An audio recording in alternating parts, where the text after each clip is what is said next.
नमस्कार भक्तजनों, राधे राधे। आइए आज हम जानते हैं कि नाम जप में कच्चाई क्यों। कच्चाई का अर्थ क्या है। 5 कड़वी मगर सच्ची बातें नाम जप से संबंधित।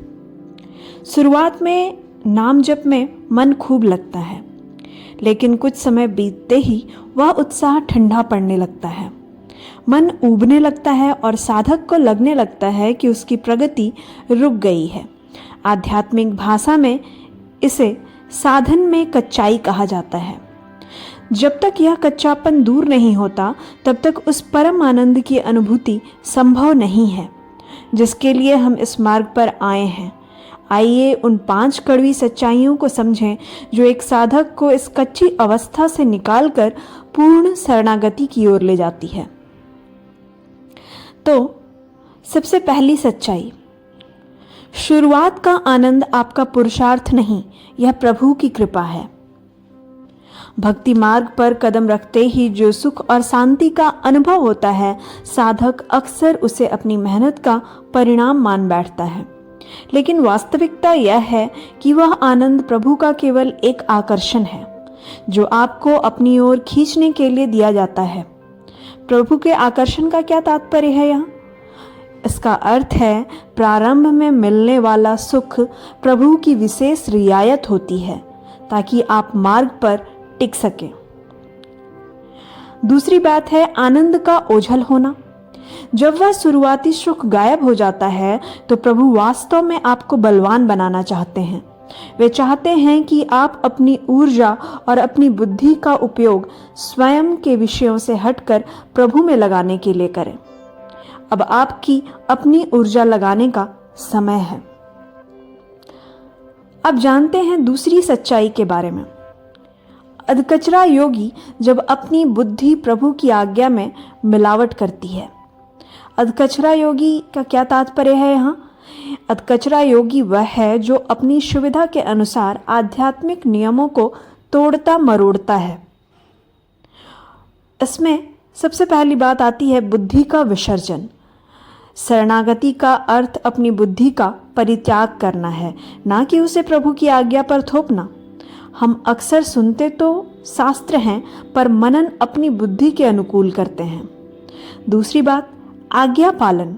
वास्तविक प्रगति तब होती है जब साधक प्रतिकूलस्य वर्जनम, अर्थात जो प्रभु के प्रतिकूल है उसका त्याग और पूर्ण आज्ञा पालन का संकल्प लेता है। जब आप मनमानी छोड़कर गुरु आज्ञा को अपने जीवन का आधार बनाते हैं, तभी आप पक्के होने लगते हैं। अब आइए जानते हैं नाम जप से रिलेटेड तीसरी सच्चाई को। आपकी दिनचर्या ही आपके प्रेम का असली पैमाना है। भक्ति केवल भावुकता नहीं, बल्कि एक कठोर अनुशासन भी है। प्रभु प्राप्ति की लगन एक ऐसी अगन है जो समस्त वासनाओं और प्रमाद अर्थात आलस्य को भस्म कर देती है। यदि आपकी दिनचर्या बिखरी हुई है तो इसका अर्थ है कि अभी लगन की कमी है। साधना की कसौटी अर्थात सुबह जल्दी उठना, शौच, स्नान और नियम पूर्वक तिलक लगाकर नाम जप करना, यह एक साधक की अनिवार्य दिनचर्या है। और दूसरा, प्रमाद का त्याग। प्रमाद ही साधक के पतन का सबसे बड़ा कारण है। यदि आप आज अपनी इंद्रियों को नहीं समेट पा रहे तो वृद्धावस्था में मनमानी और बढ़ेगी। गुरु आज्ञा का पालन असंभव हो जाएगा। अब आइए जानते हैं नाम जप से संबंधित चौथी सच्चाई को। यह है मन या तो सबसे बड़ा दुश्मन या साक्षात प्रेम स्वरूप।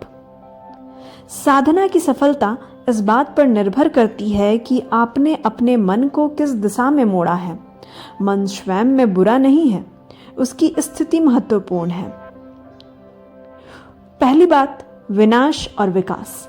यही मन जब संसार के विषयों में लगकर विषयासक्त होता है तो जीव का विनाश कर देता है। लेकिन जब यही मन निर्विषय होकर प्रभु की आज्ञा में लग जाता है तो यह भागवत आकार प्रभु के स्वरूप वाला होकर साक्षात हित स्वरूप या प्रेम स्वरूप बन जाता है। दूसरी बात, यत्न और कृपा। यत्न अर्थात प्रयत्न साधक का कर्तव्य है। आपको यत्नपूर्वक मन को विषयों से खींचना होगा। आपके ईमानदार प्रयास को देखकर प्रभु अपनी कृपा का बल प्रदान करते हैं और मन स्वतः वश में हो जाता है। अब आइए जानते हैं नाम जप से संबंधित 5वीं और आखिरी सच्चाई। यह है, इतना तो चलता है। यही मानसिकता नरक का द्वार है। अर्थात अध्यात्म में सबसे खतरनाक मोड़ वह है जहां साधक यह सोचने लगता है कि मैं तो भक्त हूं, थोड़ा बहुत निषिद्ध कर्म अर्थात वर्जित कार्य या विषय भोग चलेगा। यह अति आत्मविश्वास पतन का सबसे बड़ा कारण बनता है। इसमें सबसे पहली बात आती है प्रेत का प्रसंग। आइए जानते हैं इस घटना के उदाहरण से। एक घटना का उल्लेख किया था जहां एक विद्वान व्यक्ति जिसे गीता और भागवत कंठस्थ थी, प्रेत बनकर उनके सामने आया। उस विद्वान को प्रेत योनि इसलिए प्राप्त हुई क्योंकि वह शास्त्रों का ज्ञाता होते हुए भी निषिद्ध कर्मों का त्याग नहीं कर पाया।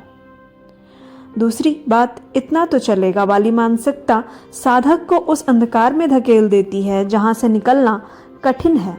याद रखें, यदि निषिद्ध कर्म करेंगे तो उनका फल भी आपको ही भोगना पड़ेगा। भोगों के प्रति सुखद भावना रखना ही आध्यात्मिक संस्कारों को मलिन कर देता है। तो आज की इस चर्चा से हम क्या निष्कर्ष निकाल सकते हैं? इससे हमें यह पता चलता है कि भक्ति का मार्ग पर पक्का होने का अर्थ है संसार के पदार्थों में संतोष और अपनी साधना की प्रगति में असंतोष रखना। जब तक हम अपनी मनमानी करेंगे, हम अधकचरे ही रहेंगे। 24 घंटे निरंतर प्रभु के विस्मरण के बिना जीना कठिन पुरुषार्थ है। यह कोई आसान बात नहीं। इसलिए हमें अपनी पूरी शक्ति इसी यत्न में लगानी है कि एक क्षण के लिए भी प्रभु का विस्मरण ना हो। क्या हम 24 घंटे वास्तव में प्रभु के होने का प्रयास कर रहे हैं, या हम केवल आध्यात्मिक होने का नाटक कर स्वयं को धोखा दे रहे हैं? आपको क्या लगता है? आप अपनी राय कमेंट में अवश्य व्यक्त करें।